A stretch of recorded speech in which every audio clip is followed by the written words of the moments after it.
اهلا بيكم يا احلى متابعين في الدنيا. قبل ما نبدا نصلي على النبي، ويا ريت ندعي لاخواتنا في فلسطين ان ربنا ينصرهم ويصبرهم على اللي هم فيه. بيبدا الفيلم مع جيري وهو واخد مراته واولاده معاه، وبيكونوا طالعين علشان يتفسحوا والطريق بيكون واقف، وفجاه بيشوفوا طياره هليكوبتر معديه من فوقيهم، وبيحاولوا يعرفوا من الاخبار اللي بيحصل بس مفيش فايده. فبيعدي موتوسيكل بسرعه من جنبهم وبيكسر مرايه العربيه، فبينزل جيري علشان يلحقه لكن بيكون هرب، فبياخد مرايه العربيه اللي انكسرت. لكن بيجي الشرطي وبيقول له ادخل العربيه واقفل على نفسك. وفجاه بيلاقي جيري عربيه ضخمه دخلت في الشرطي وفعصته، وبتدخل في كل العربيات اللي قدامها وبتعمل فوضى كبيره، والناس بتجري قدامها وخايفين، وبيكون جيري مش فاهم ايه اللي بيحصل، فبيهرب بالعربيه بتاعته وهو مرعوب. وفجاه بتدخل فيهم عربيه اسعاف بسرعه وبيعملوا حادثه، بس بيكونوا سلام ومحدش حصل له حاجه. وبياخد جيري اسرته وبيجري بيهم، وساعتها بيشوف الناس كلها بتهجم على بعضها وبيعضوا بعض وبيتحولوا لزومبي. وفي الوقت ده بيلاقي عربيه وبيركب فيها هو واسرته، ولما بيمشي بيها بينطوا زومبي منهم على العربيه،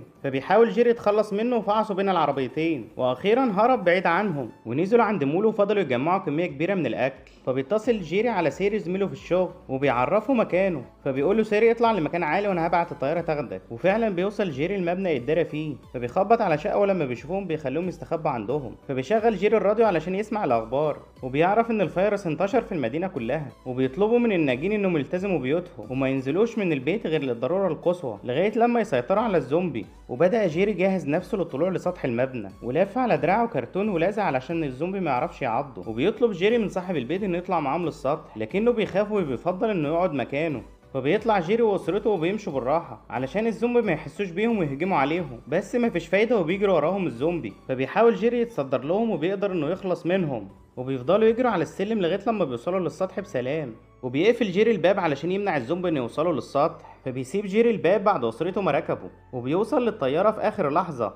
فبيبص جيري من الطياره وبيلاقي المدينه كلها اتحولت لزومبي، وبعدها بيوصلوا للسفينه اللي في وسط المحيط، وبيكون عليها الناجين وسيري وعدد كبير من قوات الجيش. وبتكون السفينه امن مكان من الزومبي وبعيد عن المدينه، وشاف لهم سيري اوضه يعيشوا فيها، واطمن جيري على اسرته ان هم في امان. واخد سيري جيري معاه لمكان القياده، وشاف جيري المجموعه كلها شغاله على اخرها علشان يقدروا يسيطروا على الزومبي. فقال له سيري كل الشغل ده علشان نعرف الفيروس ده سببه ايه، ونقدر نحدد المكان اللي اتوجد فيه. واول حاله ظهرت كانت في كوريا الجنوبيه، وبنشوف القائد وهو بيقول لجيري انت هتكون في المجموعه اللي هتسافر لكوريا. فقال له جيري انا مستعد اعمل اي حاجه في سبيل انقاذ الناس. فرد عليه القائد وقال له في واحد هيكون مخصص لحمايتك من اي خطر.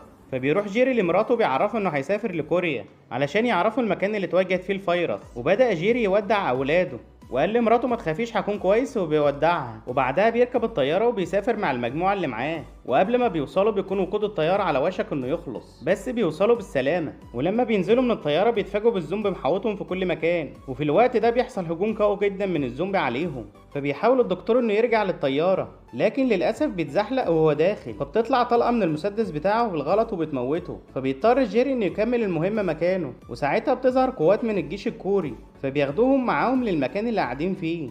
وبدأ جيري يسألهم عن اللي حصل، فقال له قائد الفريق ان اول حالة ظهرت كانت الدكتور بتاعنا، لانه لما مات رجع صحى تاني وهجم على كل الجنود الموجودة، فاضطرينا اننا نحبسهم في مكان واحد ونولع فيهم كلهم علشان نتخلص من الوباء اللي حصل. وبعدها بيطلعوا من المكان وبياخد القائد جيري يوريه واحد كان محبوس لانه اتجنن بسبب اللي شافه من الزومبي. فبيسأله جيري عن اللي حصل، فبيقول له المجنون علشان تعرف كل حاجة حصلت لازم تسافر لفلسطين، لانهم كان عندهم علم بكل حاجة قبل ما تحصل، وبدأوا في بناية اسوار عالية حوالين مدينة القدس علشان تكون منطقة آمنة وعازلة. ولما توصل هناك هتروح لجاك وهو هيقولك على كل حاجة. ومرة واحدة بيشوف جيري المجنون بيخلع كل اسنانه، فبيسأله جيري على الجنان اللي بيعمله، فبيرد عليه وبيقول له انا بخلع كل اسناني علشان لما الزومبي يجي يعضني ما اقدرش اعض حد تاني. وبعدها جيري بيعرف الفرق اللي معاه انهم لازم يسافروا لفلسطين علشان نعرف مصدر الوباء ونحدد مكانه.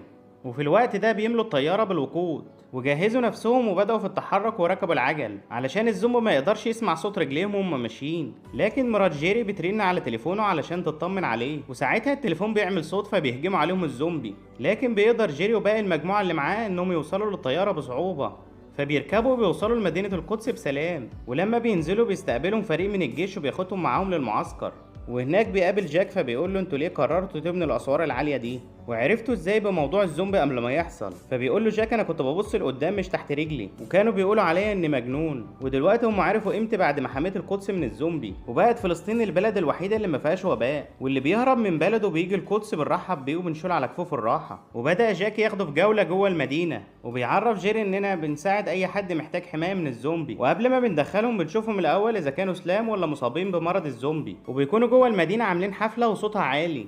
فبيسمع الزومبي الصوت وبينجذب ليه، وبدأوا يطلعوا على بعض بطريقة غريبة ومتوحشة لغاية ما بيقدروا يعدوا السور العالي جدا ده ويخترقوه. وبدأت القوات تتصدى ليهم بالطيارات علشان يقدروا يسيطروا على الموقف، لكن بيكون عدد الزومبي كبير وما بيقدروش يسيطروا عليهم، وبدأ الزومبي يهجم على كل الناس الموجودين في المدينة. وفي الوقت ده بتحصل فوضى كبيرة في القدس، وساعتها بيشوف جيري الزومبي وهو بيهجم على كل الناس، فبيلاحظ ان في واحد عجوز الزومبي مقربش منه خالص وبيبعدوا عنه ولكنهم شايفينه. فسأل جيري نفسه هم ليه ما هجموش على الراجل العجوز ده، بس الوضع بيكون صعب والزومبي بيهجم عليهم من كل مكان وبيعضهم، وكل اللي بيتعضوا بتحولهم هم كمان لزومبي، والناس كلها خايفة ومرعوبة من اللي بيحصل. وفي الوقت ده بنشوف الجنود وهم بيفجروا نفسهم بعد الزومبي ما هجم عليهم، وبيحاول جيري يهرب منهم لأن الوضع صعب جدا، فبيلاقي مكان بيدخل فيه وبيستخبى منهم، فبيدخل الزومبي وراهم بعدد كبير جدا.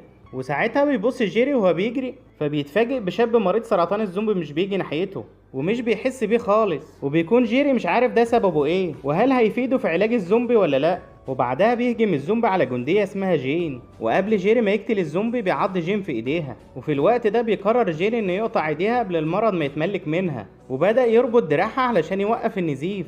وبعدها بتوصل الطيارة الهليكوبتر في اخر لحظة، لكن بيهجم عليها الزومبي من كل مكان، فبيقرر جيري انه يهرب ومعاه جين، وبيوصلوا المطار ومفيش غير انهم يركبوا طيارة ركاب هما والجنود اللي معاهم. فبيبص جيري بيلاقي المدينة كلها اتحولت لزومبي، واخيرا بتطلع الطيارة قبل الزومبي ما يهجم عليها. وفي الوقت ده بيجيب جيري شنطة الاسعافات وبيعالج ايد جين، وبعدها اتصل على سيري زميله في الشغل وقال له عايز اوصل لمركز بحوث قريب مني، فقال له سيري اديني الطيارة علشان اعرف المكان. وبعدها بيعرف الطيار جيري انهم هيهبطوا لهولندا، وبنروح للجنب الاخير من الطياره وبنشوف المضيفه وهي بتفتح باب الحمام، فبيهجم عليها الزومبي وبعضها، وساعتها بيسمع جيري صوت في اخر الطياره، فبيروح يشوف ايه اللي بيحصل، فاتفاجئ بالزومبي عاملهم صينيه بطاطس باللحمه. وبدا جيري يهدي كل الموجودين علشان ما يعملوش صوت، فقرر انه يلم الشنط ويعمل حاجز بينهم وبين الزومبي، وللاسف بتقع منهم شنطه على الارض وبتعمل صوت، فبيتجه الزومبي ناحيه الصوت وبيهجم عليهم، فبياخد جيري قنبله من الجنود وبيرميها على الزومبي، وساعتها بينفجر الجزء الاخير من الطياره، وبيمسك في الحزام هو وجين علشان ما يطروش معاهم. ولما بتهبط الطياره بتنزل 100 حته، وبقدره قادر بيطلعوا سلام،